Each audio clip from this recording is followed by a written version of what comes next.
வணக்கம், welcome to அவ்வா சமையல். இன்னைக்கு அவ்வா சமையல்ல என்ன ஸ்பெஷல்ட்ட பார்க்க போறோம்? இன்னைக்கு வாழைப்பூ வடை. அதுக்கு என்னென்ன பொருள்னு பார்த்துடலாமா? பார்ப்போம். வாழைப்பூ ஆஞ்சு வேக வச்சு எடுத்துக்கணும்.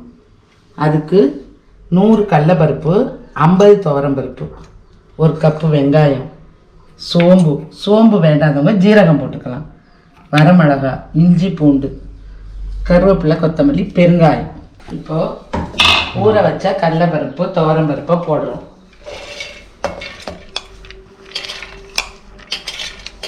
அடுத்து இஞ்சி பூண்டை போடுறோம்,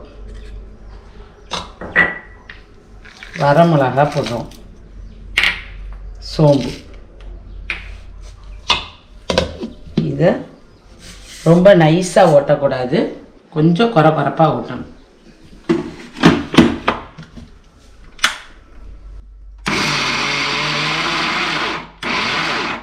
ஒரு இதில் அரைச்சி வச்சுக்கிறோம்.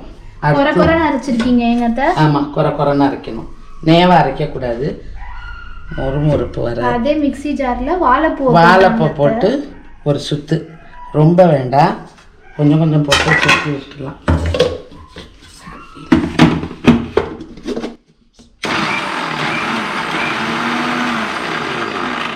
இப்போ வாழைப்பையும் ஒரு ஓட்டி இந்த கடலைப்பருப்பு துவரம்பருப்பு அரைச்சி அதோட போட்டுக்கணும்.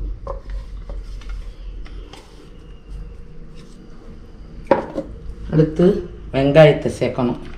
நல்லா பொடியாக நறுக்கி வச்சுருக்காங்க வெங்காயத்தை. கொஞ்சம் பெருங்காயம்,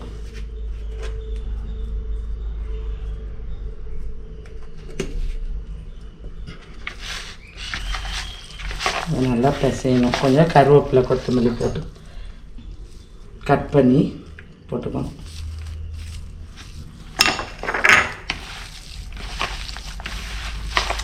என்னத்தை சேர்க்குறீங்க? கொஞ்சோண்டு மஞ்சத்தூள், தேவையான அளவு உப்பு கடைசியாக சேர்த்துக்கணும். இப்போ கடாய் வைக்கிறோம்.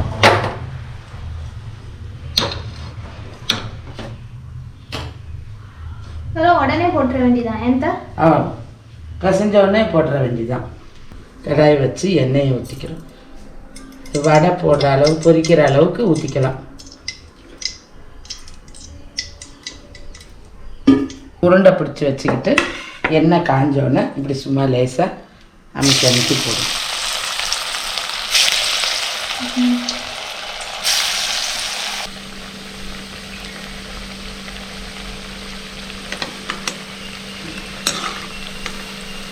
நல்லா சகப்பாக வந்தோடனே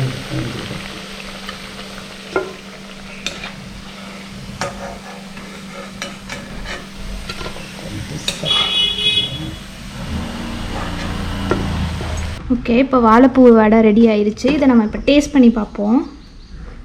நல்லா கிறிஸ்பியாக இருக்குது, சூப்பராக இருக்குது பார்க்கவே. இதை நான் டேஸ்ட் பண்ணி பார்க்குறேன். சூப்பராக இருக்குது, நல்லா கிறிஸ்பியாக, செம்ம டேஸ்ட்டாக இருக்குது. வாழைப்பூ சாப்பிடாதவங்க கூட இந்த மாதிரி வடை செஞ்சு சாப்பிட்டு பாருங்கள், செம்ம டேஸ்ட்டாக இருக்குது. கண்டிப்பாக இந்த ரெசிபி எல்லாருமே ட்ரை பண்ணி பாருங்கள். செம்ம ஈஸியான டேஸ்டியான ஒரு வாழைப்பூ வடை. இப்போ இந்த வீடியோ பிடிச்சிருந்துச்சுன்னா லைக் பண்ணுங்கள், ஷேர் பண்ணுங்கள், சப்ஸ்கிரைப் டு அவ்வா சமையல். தேங்க்யூ.